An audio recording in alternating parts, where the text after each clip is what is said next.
mengakhiri kehidupan kaum Nabi Nuh alaihissalam, Nabi Saleh alaihissalam, dan Nabi Lut alaihissalam dengan sangat mudah dan dalam waktu yang singkat.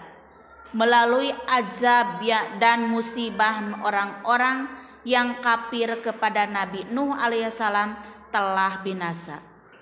Dan Allah subhanahu wa ta'ala menyelamatkan orang-orang yang beriman.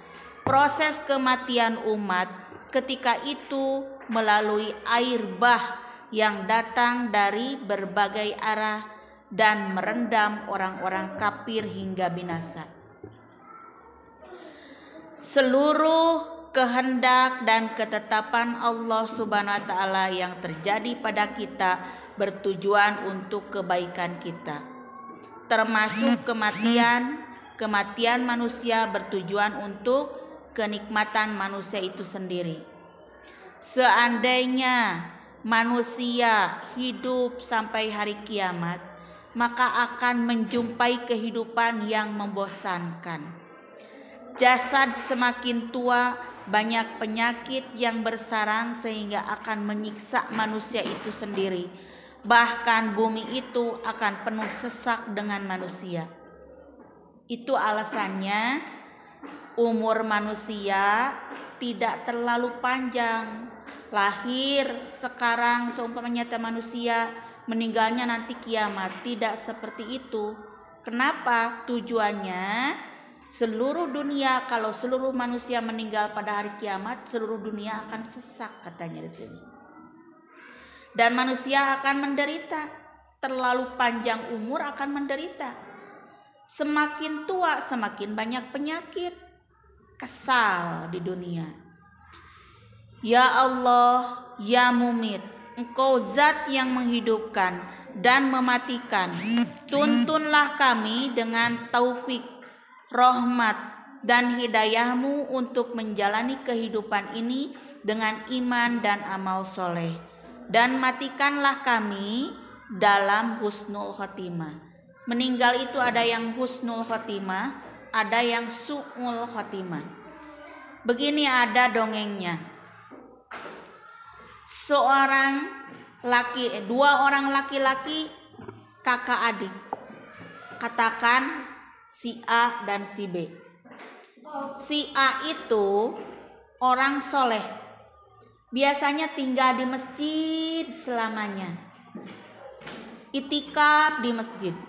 Yang satunya sebaliknya. Kebiasaannya di diskotik, di tempat-tempat hiburan. Satu kali waktu orang soleh itu, si A itu ingin rasanya menginjak tempat hiburan. Sedangkan si B yang selamanya hiburan sudah bosan merasakan hiburan, ingin rasanya seperti si A, melaksanakan sholat, ibadah, damai dengan anak-anak yang mengaji, seperti itu. Sekali waktu tukeran, si B masuk ke masjid, si A masuk ke tempat hiburan yang soleh ini. Akhirnya pada waktu itu terjadilah gempa bumi. Tertimpalah, si A tertimpa di tempat hiburan, si B tertimpa di tempat ibadah. Nah, kesimpulannya si A akhirnya meninggal su'ul khotimah, yang asalnya baik menuju ke keburukan. Si B yang asalnya buruk menuju kebaikan, akhirnya menjadi husnul khotimah. Seperti itu.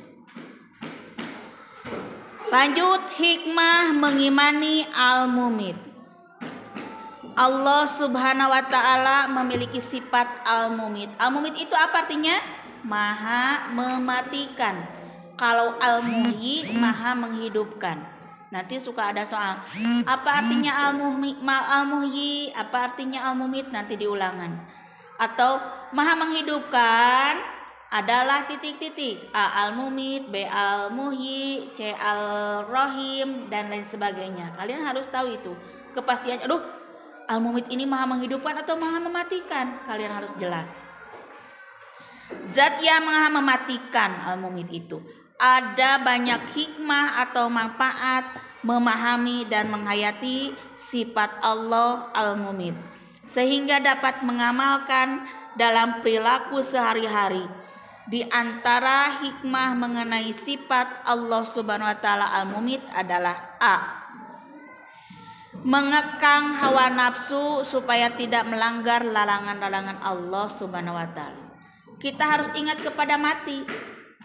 Jika kita tidak tahu mati kapan ditentukannya, makanya kita jangan sekali-kali mendekati keburukan. Siapa tahu kita lagi melaksanakan keburukan, kematian datang, akhirnya kita jadi mati su'ul khotimah. Usahakan kita dalam kebaikan. Menegakkan amar ma'ruf nahi mungkar. Amar ma'ruf nahi mungkar itu menjauhi larangan dari Allah dan mendekati perintah dari Allah. Mengutamakan kepentingan umum daripada kepentingan pribadi. Seumpamanya, apa kepentingan umum? Di rumah beres-beres banyak, itu kepentingan pribadi kan? Sedangkan di sekolah juga di halaman sangat berantakan. Sedangkan waktu mepet. Akhirnya kita utamakan kepentingan yang umum yang di sekolah. Nanti yang di rumah sepulang sekolah kita kerjakan seperti itu. D. Memperbanyak amal kebaikan yang dilandasi mengharap ridho Allah Subhanahu wa taala. Jadi kita melaksanakan apapun harus dengan ridho Allah Subhanahu wa taala, dengan ikhlas. Jangan mengharapkan sesuatu. Selalu mengingat kematian. F. Memantapkan niat untuk menjadikan kehidupan ini sebagai sarana beribadah kepada Allah Subhanahu wa taala. Nah, setelah memahami sifat Allah Subhanahu wa taala Al-Mumit, ayo kalian jawab pertanyaan-pertanyaan di bawah ini dengan tepat. Apa bukti Allah Subhanahu wa taala bersifat Al-Mumit? Apa buktinya?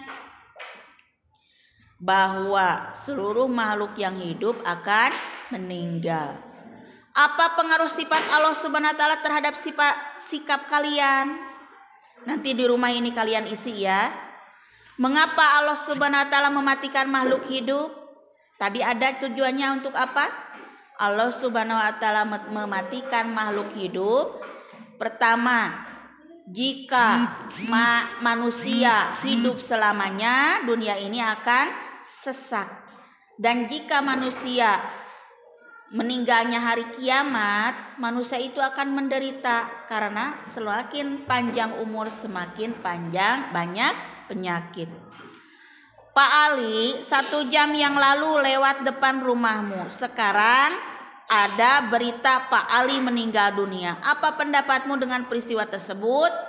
Itu sudah takdir dari Allah Subhanahu wa taala. Pak Ali meninggal. Tidak bisa menghalangi waktunya kita meninggal. Bagaimana cara meneladani sifat Allah Subhanahu wa taala Al-Mumit? Meneladani ini seperti apa? Nanti kalian di rumah diisi ya. Nah, hasil pekerjaannya Ibu periksa. Ya, per kelompok dikumpulkan lalu bawa buku tema.